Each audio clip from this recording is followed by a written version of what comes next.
en S. I har kigget på en video, hvordan I differentierer et produkt, og nu kommer vi til facit, som jeg tænker, at det er meget rart måske lige få lidt hjælp til. Jeg har skrevet reglen op. F gange G mærke af X, det vil sige F og G er gange sammen, så F og G er funktioner, som vi ved, vi kan differentiere. Differentiable funktioner. Og så skal man altså sige F mærke gange G plus F gange G mærke. Den ene differentieret gange den anden udifferentieret, plus den anden udifferentieret gange den ene differentieret. Eller noget. Regn det selv ud. Nå, jeg tillader mig lige at skrive, at den første opgave, den kalder vi altså lige H af X. Fordi så er det lidt nemmere.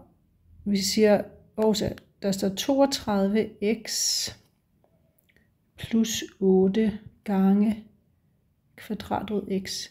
Så det vil sige, det vi sådan set ser her, det er, at vi har en funktion f af x ganget med en funktion g af x.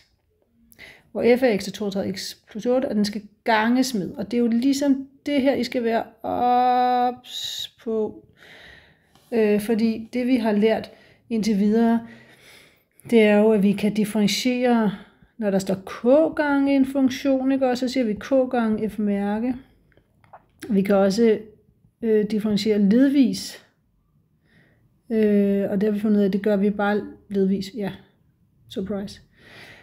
Plus og minus og k gange. Ikke? Men nu har vi altså også et viden om, hvordan vi skal differentiere, hvis der står, jeg skal skrive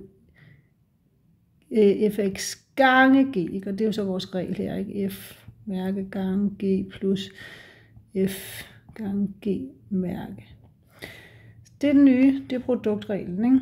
Det er en ny regel, og derfor er det rigtig vigtigt, at vi er opmærksom på det der gangetegn mellem de to. Kan ikke bare trække det ned, ligesom vi kan med plus og minus. Så det prøver vi at gøre. Så nu skal jeg gå over til sort igen. Så nu differentierer jeg h. Og det vil sige, at jeg skal tage f og differentiere 32x plus 8. Jamen altså skal vi lige ned til, vi laver lige en ny her.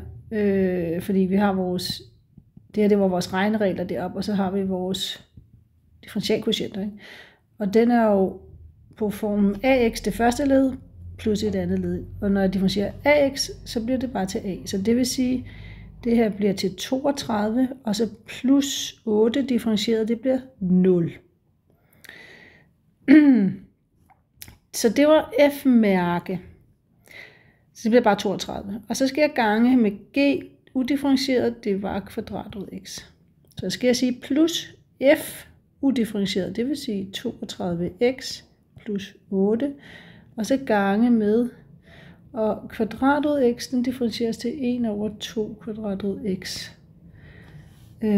Det har vi jo bevist. 1 over 2 kvadratrod x. Så det er faktisk sådan. Jeg kan lige tydeliggøre her. Her havde vi altså f-mærke gange g udifferentieret plus, og det her var jo så f udifferentieret gange g differentieret. Ja, I kan forkorte den ved at gange det her op på tælleren, hvis I vil. Skal vi lige gøre det. 32 kvadratrod x, den kan I gøre noget ved, plus, og så kan I sige 32x plus 8, den ganger I op. Jeg vil altid gerne forkorte det mest muligt. Sådan kan I gøre. Desuden, så kan man sige, I kan jo godt sige, at der er 2 led, så det kan I splitte ud på hver sin brøk, og lad 2 gå op. I lader være med at splitte den op. Bare lad 2 gå op i begge led. Så 2 op i 32, det må være 16 x, der er tilbage, og 2 op i 8, det er 4, og så har vi kvadratrod x tilbage. Så det er faktisk, det er sådan der, det er svaret. Eller, nej, jeg kan ikke lave sådan en der. Yes. Nu kan I lige pause, eller og lave den næste, eller gå videre. Tada! Så har jeg lige skrevet den næste op. Igen er det en funktion, som er et produkt fordi der står gange af to funktioner, x i anden, og så minus 4x plus 1. Så vi prøver at differentiere den. Keder min virkelig grimme krav til, at det er nærmest værre på den her, men det er fordi, det er sådan en meget, meget glat måde at skrive på, den her. Nå, så skulle jeg differentiere den første funktion ganget med den anden udifferentierede. Den første funktion differentieret, det gav 2x. Ganget med den anden udifferentierede minus 4x plus 1. Plus den første udifferentierede ganget med den anden differentierede. Minus 4x, det bliver til minus 4, plus 1, det bliver til 0 differentieret ledvis. Så det bliver ganget med minus 4. Vi gør lige det her igen. Sådan. Haha. Så det var altså f-mærke gange g plus f gange g-mærke. Ja, det kan vi jo godt lige sådan reducere. Der står 2x gange minus 4. Jeg ganger 2x i parentesen her. Ja, måske ikke nødvendigvis, men altså, så bliver det minus 8x i anden. Minus 2 gange 4, det giver minus 8. X gange x, det giver x i anden. Og så 2x gange på 1, det bliver plus 2x. Så har vi plus, ja, det har vi jo faktisk ikke, fordi vi får plus x i anden gange minus 4, så det bliver minus 4x i anden.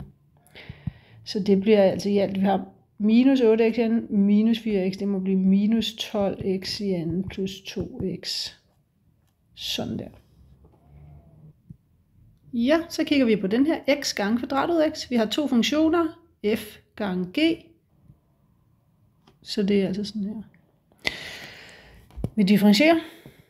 H-mærke er lige ved. Og læg lige mærke til, når jeg skriver h og h-mærke, de er ikke lige med hinanden. Jeg bliver nødt til at skrive om hernede og tydeliggøre, at nu kigger jeg på h-mærke. Jeg differentierer x. Den er meget god også lige at have. Fordi når jeg differentierer x, så er det som om der står 1, altså ax, den bliver til a, ikke? Så det vil sige, når a er 1, så bliver det bare til 1 differentieret. Altså, så det her, det bliver til 1 f differentieret gange g udifferentieret plus f udifferentieret gange g differentieret, og det var jo 1 over 2 kvadratet x. Så det kan vi reducere til kvadratet x plus x divideret med 2 kvadratet x. Således. Yes, den næste to funktioner, f gange g, som vi differentierer.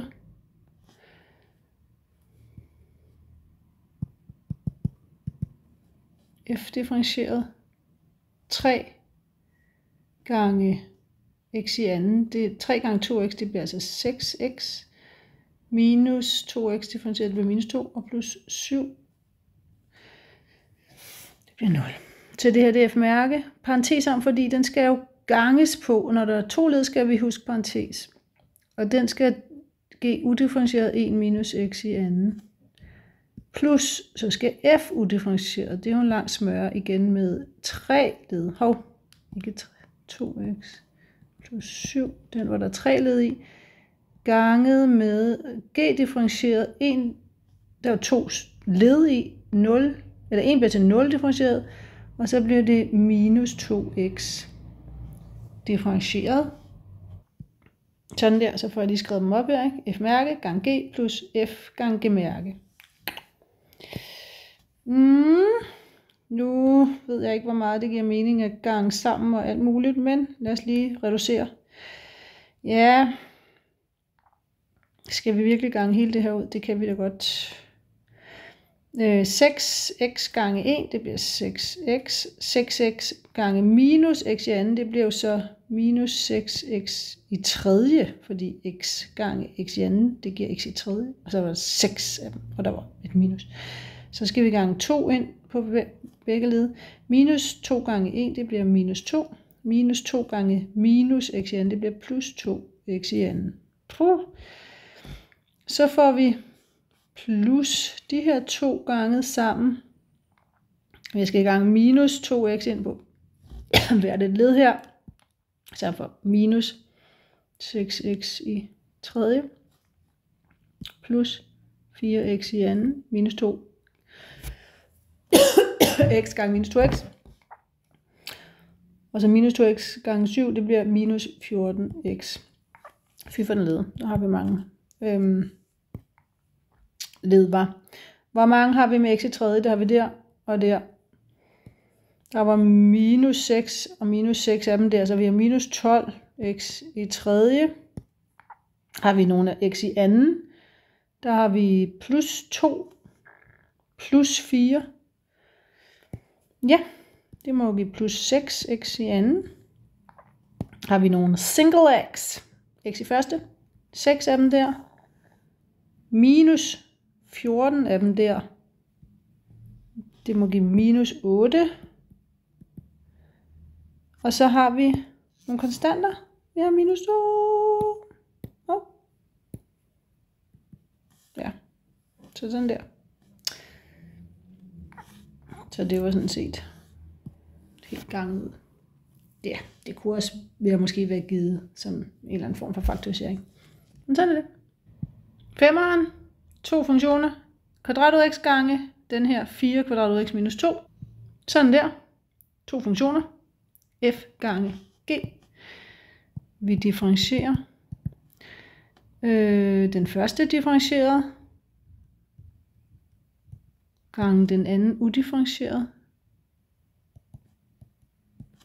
plus den første udifferentieret gange den anden differentieret 4 gange, og kvadrat ud af x, den var jo differentieret som 1 over 2 kvadrat ud af x, så ganger mit 4-tal op der. Der kan vi lige lade 2 gå ud, og så minus 2 differentieret, det giver 0.